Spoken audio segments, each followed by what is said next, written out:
Welcome to English Growth Lab.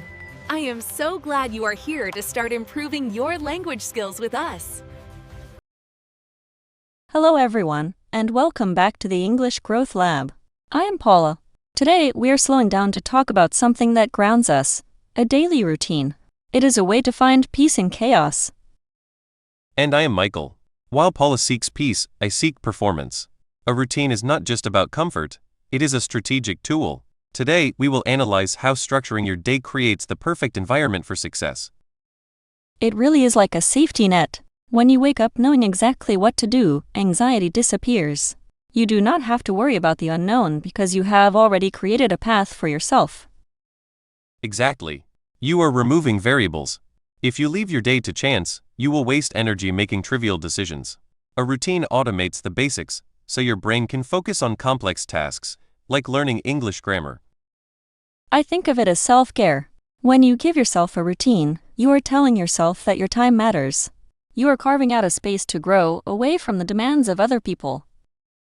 It is also about data. The most successful learners are not the smartest. They are the most consistent. They do not rely on motivation, which is temporary. They rely on a system that works every day. That is a great point. Motivation comes and goes like the weather. But a routine is like a house. It protects you regardless of the rain. It helps you keep going even when you feel tired. This is where people fail. They rely on intensity instead of consistency.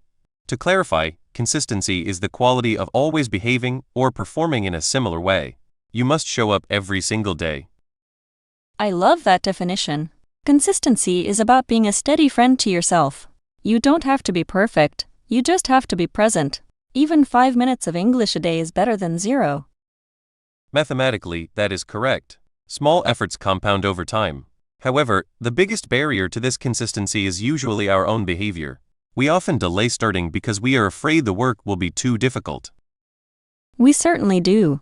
We put things off because we are scared of failure. We think, if I don't start, I can't fail.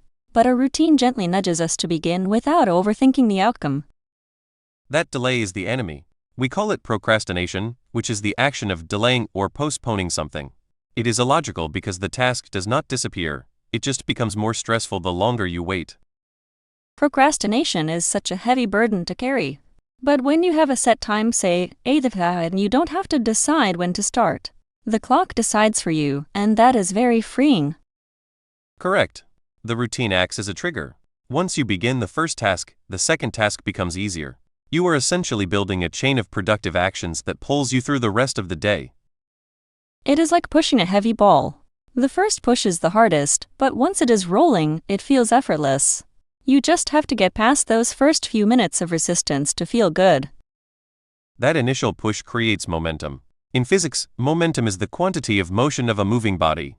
Once you start moving, it requires less energy to keep going. The hardest part is always the start. Momentum feels amazing emotionally. It gives you a sense of accomplishment.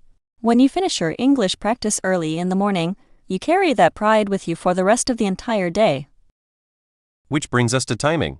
I suggest tackling the hardest tasks first. Your brain has a limited amount of focus. Use your peak energy hours for learning, not for scrolling through social media or email.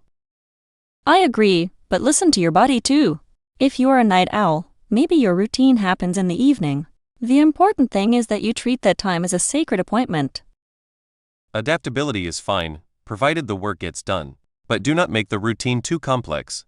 If your plan is too difficult, you will quit. Start with just 3 simple tasks and master them first. That is very wise. We often try to change our whole lives in one Monday. It is better to plant one seed and water it, rather than trying to plant a whole forest at once. Let's discuss environment.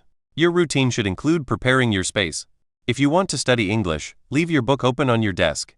Remove the friction between you and the task you need to complete. Yes. Make it inviting. Make a cup of tea, sit in your favorite chair. If you associate your routine with pleasant feelings, you will actually look forward to it, rather than dreading the work. Feelings are useful if they drive action. But remember, even if you do not feel like it, the routine remains. Discipline is doing what you hate to do, but doing it like you love it. That sounds tough, Michael. I would say, do it because you love yourself. Do it because you know that future you will be so grateful that you put in the effort today to learn this language. Whether it is love or logic, the result is the same: progress. English proficiency is not an accident. It is the result of thousands of small, daily actions performed over a long period of time.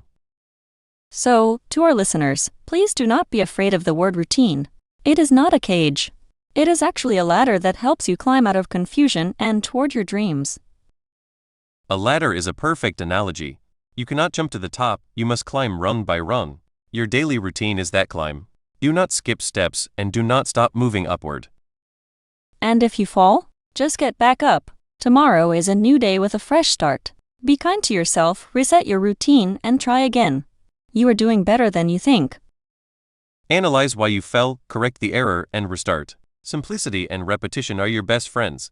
Thank you for listening to the English Growth Lab. Go create your system and execute your plan. Thank you so much for your time today. We believe in you and your ability to grow. Take care of yourselves, stick to your routine, and we will see you in the next episode. Goodbye. Stay consistent.